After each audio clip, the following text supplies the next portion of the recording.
Racism in the time of pandemic. An elderly woman is chased by a bully trying to squirt hand sanitizer on her. Harassment and assaults against Asian Americans are up sharply. Kate Jasensky was crossing a street in Madison, Wisconsin, when a woman began screaming at her. Made eye contact, and she called us like dirty Chinese. She said, "Go back to your effing country." There are a lot of other people there who are watching the situation, and nobody did anything. President Trump has repeatedly identified COVID-19 as Chinese. I would like to begin by announcing some important developments in our war against the Chinese virus. Asian American community leaders say Trump is whipping up hate. And you can see. Yeah, go ahead, please. Said many times that the U.S. is doing far better than any other country when it comes to testing. Yes. Why does that matter? Why is this a global competition to you if everyday Americans are still losing their lives and we're still seeing more cases every day? Well, they're losing their lives everywhere in the world, and maybe that's a question you should ask China.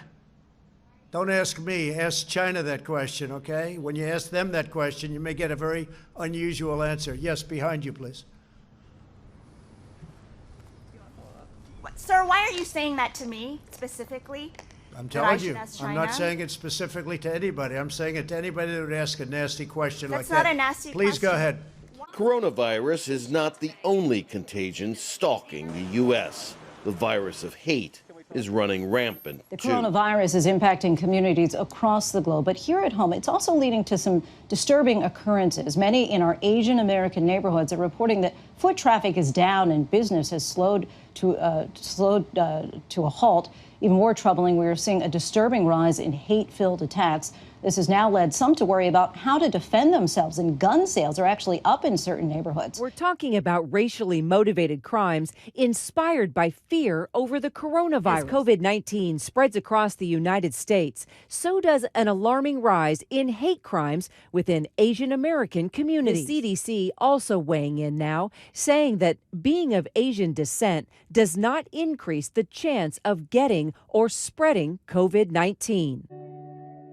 I had a patient who was brand new to me, and it was a telephone visit. So all done via telephone. I have no idea what she looks like. She has no idea what I look like. Towards the end of the visit, she started, asking me some questions about myself as a physician. She asked me where I'm from. She asked me where I went to med school, went to college, and all these little things. One of the last questions that she asked was, what's your ethnicity and your nationality? And I told her that I am Asian, I'm Filipino. Her response was, "Wow, I can't believe what your people did. I usually wouldn't choose to see an Asian doctor, but you seem nice."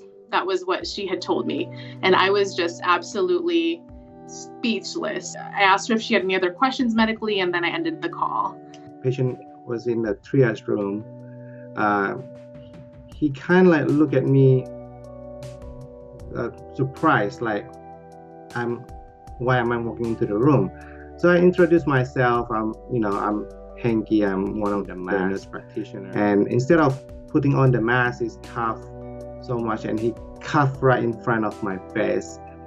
And I was stunned at first, and you can see the bit of the spit on your face shield. I thought that he wasn't doing it by purpose, right?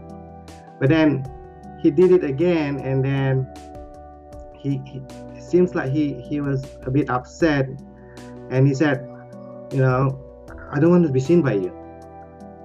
I don't want to be seen by you." And then I said, "And why? We're trying to help you. Try to see what's going on."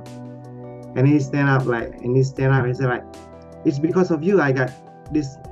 You people." He called it like, I called it like, "You people.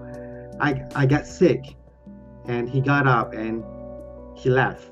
My schedule lightened up a little bit in March, so I was like, I'll get back into my life and start doing yoga, which I used to do all the time. We met at the station and we got on one of the cars. It was pretty busy because it was 6:30, so people were still commuting, but we were able to grab a seat. There was this man in the back that was yelling things to no one in particular, just saying things like F China, F the Chinese, these people eat bats and now my life is effed up. I was very unsettled and very uncomfortable. I was born and raised here in the United States. I've actually never even been to China.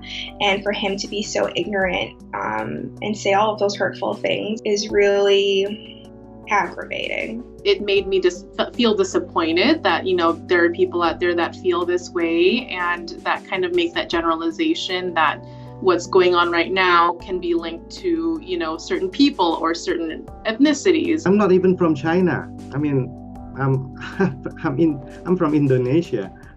I've been doing this for almost 10 years now, and I never come across this situation like this before, you know. Racism is very real, and I'm lucky that I kind of maybe lived a sheltered life growing up, and I never really had to experience overt racism. Asian doctors we've done the exact same training that other physicians have gone through. We've gone through the same licensing and certification. People can feel like they're outsiders, like us. You know, at this time, people can feel like they don't belong in the society that they grew up in and in the culture that they worked so hard to be a part of. Ask people to actually, treat people like the way you want to be treated. We're not bad people, and we want to unite everybody because we're all in this together, no matter what race we are.